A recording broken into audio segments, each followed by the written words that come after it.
welcome to all of you. You're watching Tech24. I'm Julia Seeger. In this edition, we tell you how couples in Asia and India have decided to get married online. This as weddings have been canceled to respect social distancing measures. And in some situations, the bride and groom aren't even in the same place. And in Test24, Dan and Jay Kalokar will step into the parallel world of the metaverse Second Life. No pun intended, but with the lockdown and social distancing imposed during the current pandemic, the virtual platform is seeking a second life. But first, as many countries around the world are now easing their lockdown, a French entrepreneur has found a way of breaking the chain of contamination by telling individuals whether or not they could have been in touch with potentially infected people. This without actually tracing them. Well, to speak more about it, I'm now joined by Paul Duan. Thank you very much indeed for being with us.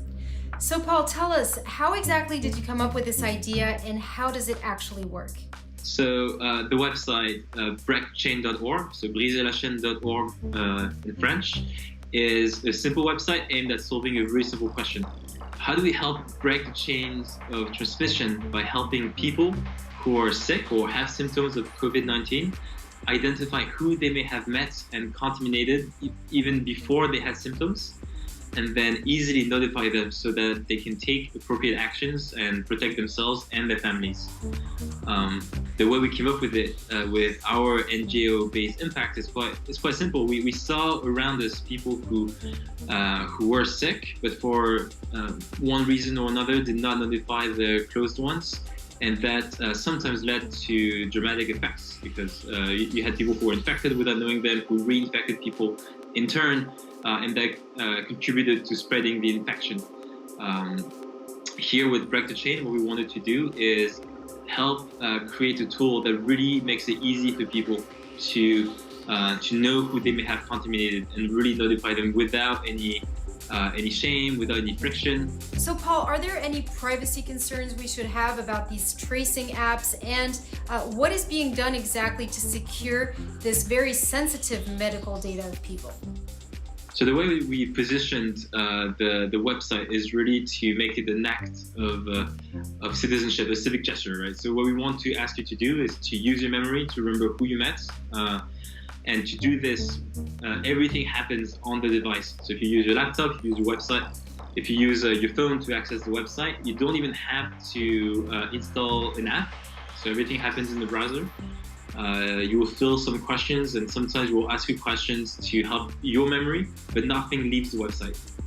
It's purely here to help you remember. And once you're done, you're done. No data is sent to us. We don't know who you are, who you have contacted, who are the people you may have infected, what your symptoms are. We don't see any of that. So that's completely privacy conscious. And in the case where you notify your contacts directly with a pre-written message, you just notify them through your SMS, your WhatsApp, your Facebook messages. So this happens outside of the of Break the Chain. We don't see anything. Again, if you choose so, you can if you for some reason or another do not want to notify the person directly, you can tell us the email of the person so we can notify them on your behalf. But that's the only case in which we see any data, and even then we don't see anything that is personally identifiable in terms of health or the data that you did not give to us. Paul Duan, thank you very much indeed for speaking to us here on Tech24. Merci. Now, there are no religious ceremonies, champagne, or banquet halls, yet hundreds of online guests can actually attend. Amid the global pandemic, hundreds of thousands of couples around the world have postponed their weddings to respect social distancing measures. Yet in China and India, some couples have actually decided to tie the knot online. Peter O'Brien has the story. Jialun and Yitong's marriage follows Chinese custom almost to the letter. Dressed all in red, the soon-to-wed greet each other. The big departure from the norm, a tech team a few meters away, capturing and broadcasting every moment to the wedding guests, who are following live on video sharing site Bilibili. Through this online wedding, we can share our happiness with more people, even strangers, which I think is very meaningful. As well as family and friends, more than 100,000 strangers watched the ceremony online. For them, it was a beautiful occasion, though for the bride's aunt and uncle, it wasn't quite the same. It felt kind of strange for us not to be there in person. I hope the epidemic will end very soon. Perhaps they can hold an offline ceremony then. The organiser says nothing is more natural than an online wedding. After the outbreak, we were forced to move part of our lives online. We have online classes, we get married online. I think going online will be the new normal for us in the future.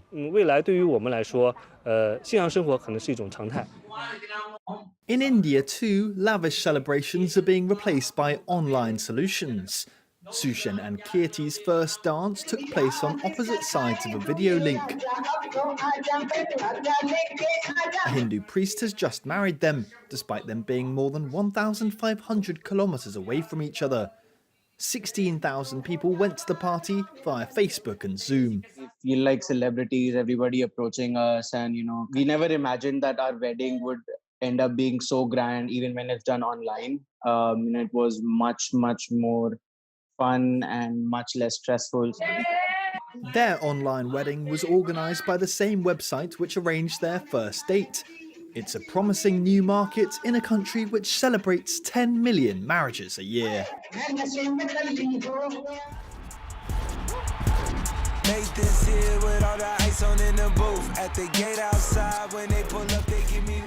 Well, we're actually going to stay in this virtual world and we're going to bring in our in-house expert, Dan and Jay Kattolkar. Hello, Dan. Hi, Julia. So tell us more about the metaverse. It's a concept that actually emerged several years ago. What is it all about? The term metaverse was coined in the 1992 science fiction novel Snow Crash by Neil Stephenson. It appears in the book for the first time at the back of a business card of the central character called Hero Protagonist. Metaverse is described as a computer-generated universe where Hero spends a lot of time. 30 years on, the concept is no longer confined to the realm of science fiction. Thanks to technological advances, a virtual shared space where people can interact with each other and their surroundings is increasingly becoming mainstream.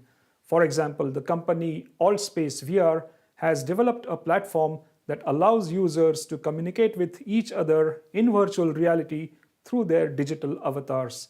One can create and attend events and develop and experience worlds on this platform. In gaming too, the use of interactive, immersive environments has become popular. For example, in the game Animal Crossing New Horizons, the player character can perform different activities like fishing, building a bridge, or trading items besides interacting with other characters in the game. And the virtual world has also become a venue of choice for business events. One event called Laval Virtual World, which was held recently, saw 11,200 people participating in it. It consisted of business meetings, conferences, and seminars that were, of course, held in the virtual world. Back to you, Julia.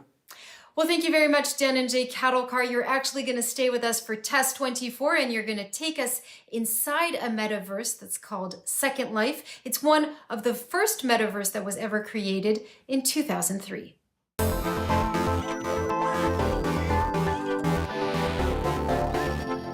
Thanks, Julia, and welcome to Second Life, an online interactive virtual world that was developed and released by Linden Lab in 2003. In this world, you can explore different locations through a digital avatar. You can move from one location to the other in a matter of seconds through teleportation. You can explore different worlds either by walking, running, or flying. You can chat with other users in your vicinity. You can attend many events, customize your look, and even buy items from the virtual marketplace. Speaking of virtual transactions, my France 24 colleague Guillaume Grallet earlier spoke to the CEO of Linden Lab, Ebbe Altberg, and asked him how the economy inside Second Life functions. Second Life is a true virtual world with a real economy. People are transacting and buying and selling goods and services on the platform. and they can create pretty much any world they want within Second Life. We see people buying and selling avatar goods. There's over 5 million items in the store for people to buy. People make real money. Last year, creators and entertainers cashed out over $65 million in real money. He also said that in the future, we will be spending more and more time in virtual space. With new technologies coming like virtual reality, as that gets more available and more comfortable and at better price, we're going to see over 20 years, a lot of people already spend more time in virtual space than in physical space. And in 20 years, it's going to be extremely normal for all of us to work, live, entertain, and socialize in virtual space. And so I feel we're in a very good place to help humanity of the future have more engaging, successful online lives. That was Ebbe Altberg, CEO of Linden Lab. Back to you, Julia.